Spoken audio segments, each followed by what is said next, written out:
All right, so as many of you know, I've been collecting Boy Scout memorabilia since the 1969 National Jamboree. In 1970, I started an OA numbers collection and quite soon expanded to collecting Council shoulder strips, i.e. CSPs, and both of those were nationwide collections, but I soon began to narrow my focus, eventually settling on collecting just the 6 New England states, so Maine, New Hampshire, Vermont, Massachusetts, Connecticut, and Rhode Island, since I grew up in Connecticut. Over the years, though, I've taken to collecting side collections of patch types that interested me. Since they're side collections, over the years, they've come and gone as my interest in them has waxed and waned. One of these side collections was diamond-shaped hat patches. So when Larry Lane asked me to do a presentation on them, I readily agreed. So here goes an introduction to collecting diamond-shaped hat patches. Okay, diamond-shaped hat patches, also known as hat diamonds, were produced primarily in the 1960s. It may have started as early as the late 1950s, but I can't prove that. And I do know that they continued at least until 1972 and probably more likely into the mid 1970s.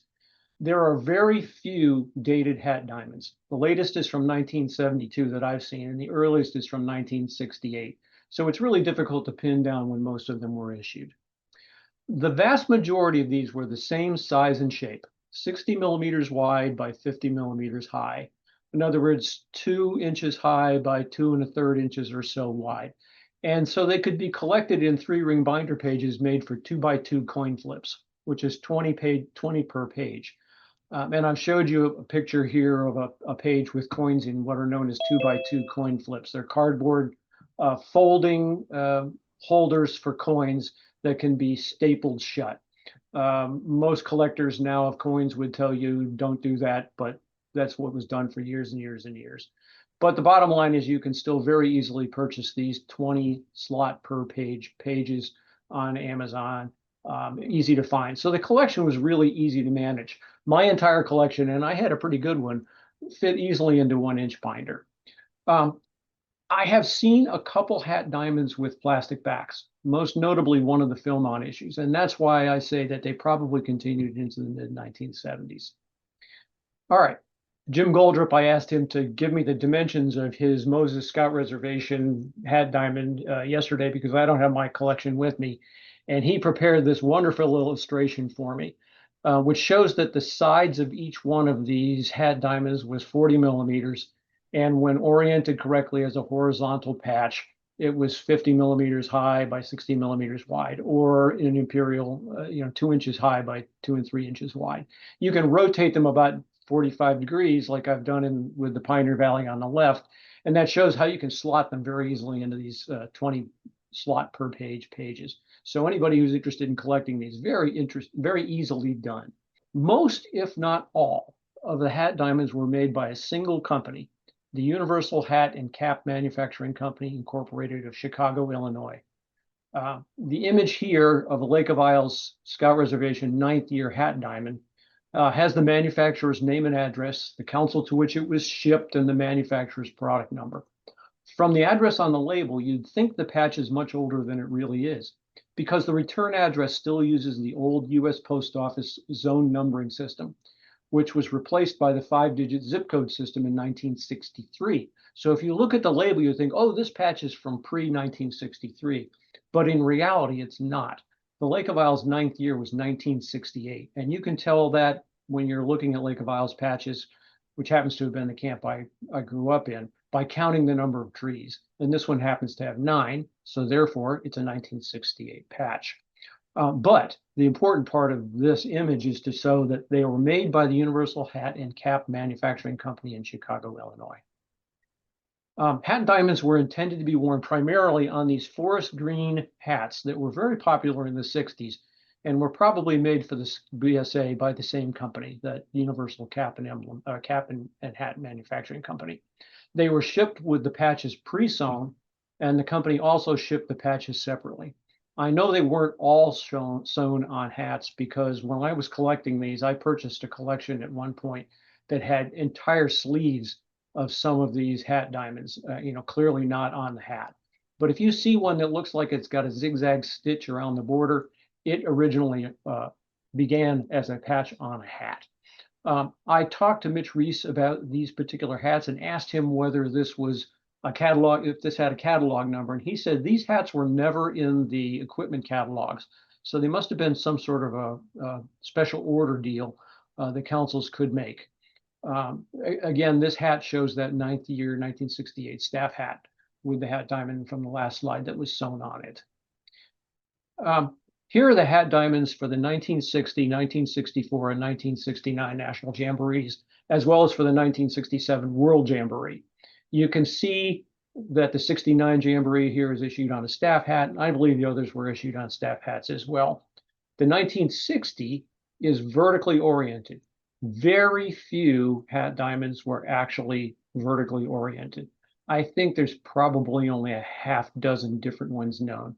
The vast majority were this horizontal orientation that you see on the others. There are 4 primary hat diamond collecting categories.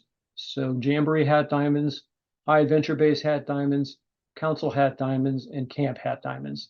Now, I would point out that the vast majority, I believe, of the hat diamonds that are called CPs or council hat diamonds really were for the camps.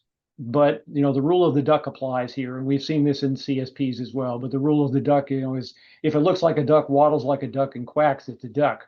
So in other words, if you look at the Pioneer Valley in the lower left, it has the name of the council. It doesn't say anything about a camp. So therefore, it's a CP. And anybody who collects CPs, like Jeff Ansley, would say, okay, well, this belongs in a CP collection. And in reality, you'll see when I get to the reference on hat diamonds, that it was put in the council category, but in reality, it's not. In reality, it's a camp patch from Moses Scout Reservation, and the arrowhead, thistle, and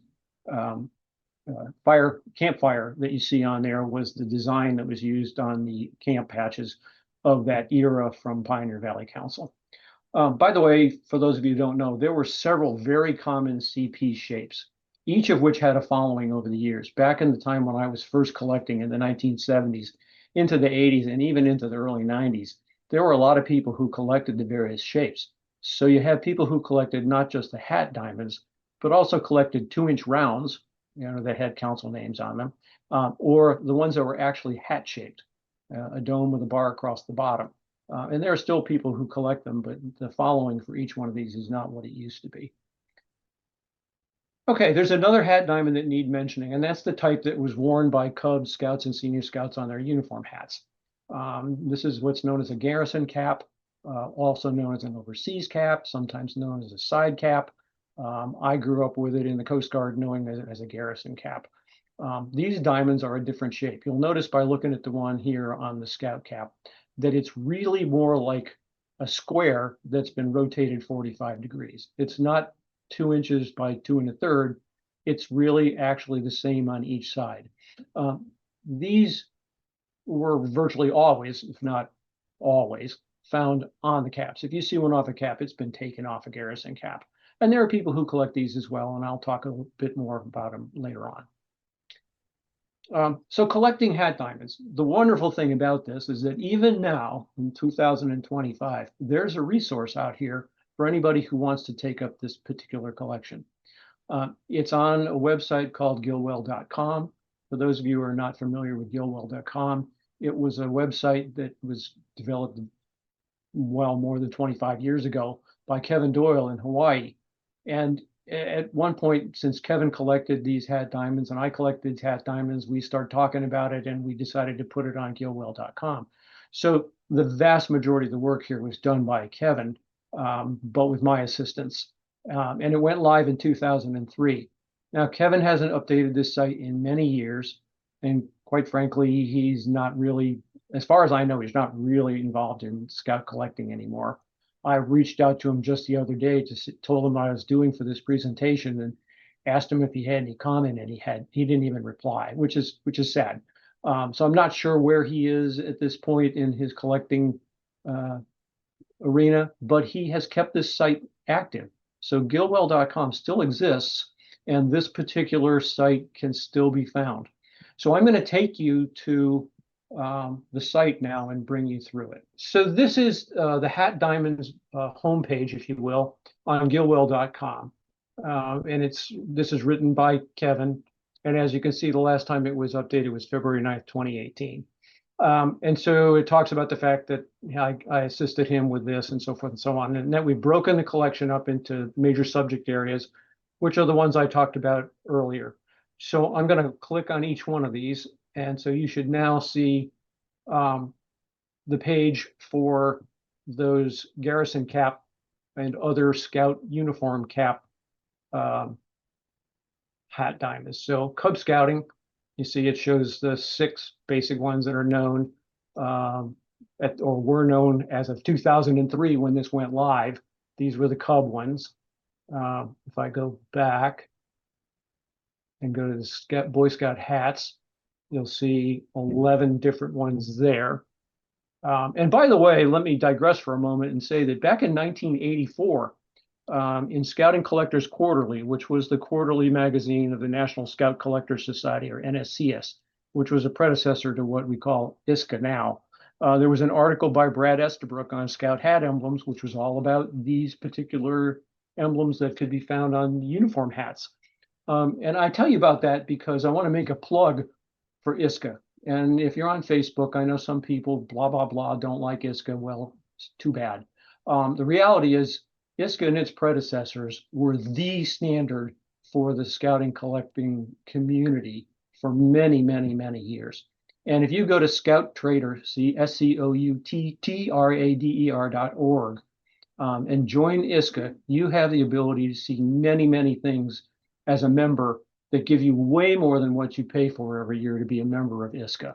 And one of them happens to be the ability to see all the back issues of the American's ASTAR and all of its predecessors, including all the way back to and including this 1984 article that I picked up today about Scout hat emblems. There's a ton of information out there for anybody who's interested in this hobby. So I highly recommend it to you. But anyway, back to this site. This was the uniform hat diamonds for Scouts and then Explorer hats. Now you'll notice on the Explorer hat one, it also includes a couple of things that really aren't diamonds. It's got the original caw, well, that's a diamond. And then down below you see the Explorer arrow going through the circle, the big E of exploring, and the Air Scout wings. Anybody who collects these kinds of things will collect these other shapes as well. So let me go back now. I'm going to take you back to Hat Diamonds Home and then go down to the next category, which is councils. So you can see there's a gallery here that Kevin created that had all the ones that we had identified at that point as existing. And you can scroll down through them. And you can look at each one by clicking on the thumbnail to see a larger image. So here's a larger image of the Alabama, Florida Council one, and then with information about it.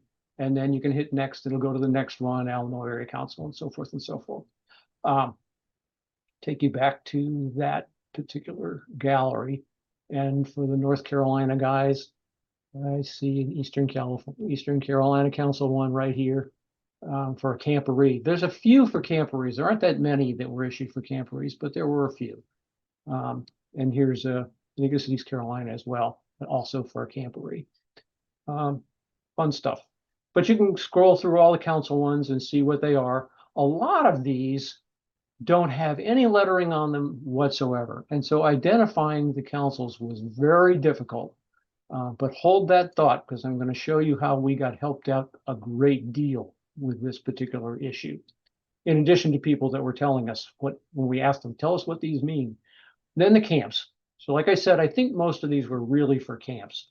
And they were intended to be worn primarily by staff on these forest green staff hats. Maybe used for other purposes too, but primarily for that. Lots and lots and lots and lots of camps. So you can see it's a collection that you can work on and it'll keep you busy. Some of these are actually pretty hard to find. Some of them are not very difficult, but a lot of them are quite difficult to find. So that's the camp ones. And then jamborees, of course. Jamborees starting with 1960, so 60, 64, 69. Kevin put this one in there, was an aquatic staff. He says this might have been a swimsuit emblem. I wouldn't have included this one, but his site, he can do what he wants. The 1973, which was put on that green baseball style hat, was actually a metal pin, and it had clasps on the back that you would poke through the hat and then bend over. It was very easily removed. 1977 was a rectangle using the 77 Jamboree style. 85 was the 85 Jamboree style. 97 was a round. 2001 was around, and that was as far as he went by 1993. So that's the Jamborees, and you can collect all of those if you want to, but they didn't fit in the hat diamonds category, so I never collected them that way. High Adventure bases had them as well. Philmont, this is the one that I know of that has a plastic back as well, so that would have carried on at least probably into the mid 70s. This Philmont as well with the bull. I think that one actually predated the other one. Philmont Arrowhead, worn on the green baseball style hat. Charles L. Summers High Adventure base. Maine High Adventure base. Now this one's a sticker. I know this is a peel back sticker. You peel off this and you just stick it to things. It's really not a hat diamond. It's certainly not a diamond at all, but I don't think this was ever intended to be a hat patch. And then Land Between the Lakes. And that's it for those. Then at the time we had a what's it category. What are these? Where do they come from? I think a lot of these have now been actually determined what they are. But at the time, Kevin didn't know, and so he had them listed. And then he put this one in here. It's a 3-inch felt diamond, so it's much bigger. Matches the official BSA hat diamond, except it's an inch wider and taller than the typical 2-inch BSA hat diamond. And he wondered what that was. I don't know that he's ever determined what it was.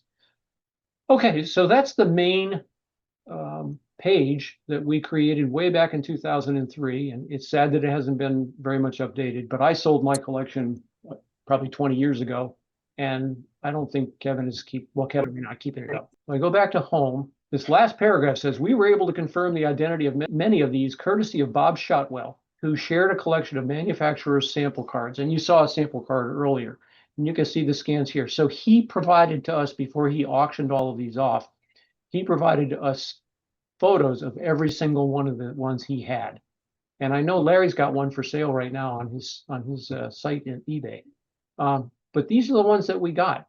And they were very helpful because each one of them was attached to a piece of box that the Universal Hat and Cap Manufacturing Company had created for shipping these things. And they have the number, the product number here, Alabama Florida Council in this case. And going back, let me see if I can find. So here's a great example of one that, well, no, that one said Bear Paw, but you see it's to Nicollet Area Council for Camp Bear Paw in Green Bay, shipped to the council in Wisconsin. There's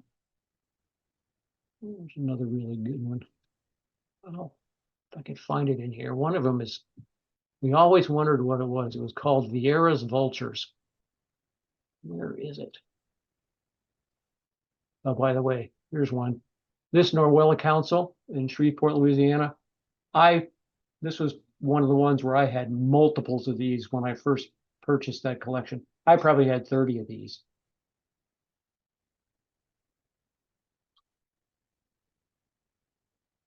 There we go. Vieira's Vultures, Bullowa Scout Reservation, New City, New York. We always wondered what the heck that was for. So this is a great example of the help that we got from Bob Shotwell when he did these. Hat diamonds from New England. So when I sold my collection, probably 20 years ago, 21 years ago, I don't know. I hung on to the New England ones since, of course, I collect New England, and New England camps is my favorite portion of my collecting interest these days. So I've identified 10 hat diamonds from New England, and these are the 10. And left to right, top to bottom, Camp Leader was from Pine Tree Council in Portland, Maine, and we have a manufacturer's sample card for that one. Unfortunately, I didn't have those at the time I sold my collection, so I happened to sell this one, and I've never gotten it back. So that's a need. The next one is from Chesterfield Scout Reservation in northwestern Massachusetts, and this is also a need. I don't have that one. And then Camp Child, Old Colony Council in Massachusetts, Camp Eagle from Berkshire Council, northwestern Massachusetts. Lake of Isles you've seen before. That's that 9th year that was my camp. You've seen this one already, Moses Scout Reservation from Pioneer Valley. The Resolute Engineers, this was Algonquin Council, Camp Resolute. I imagine the Resolute Engineers were probably their Camp Improvement Society.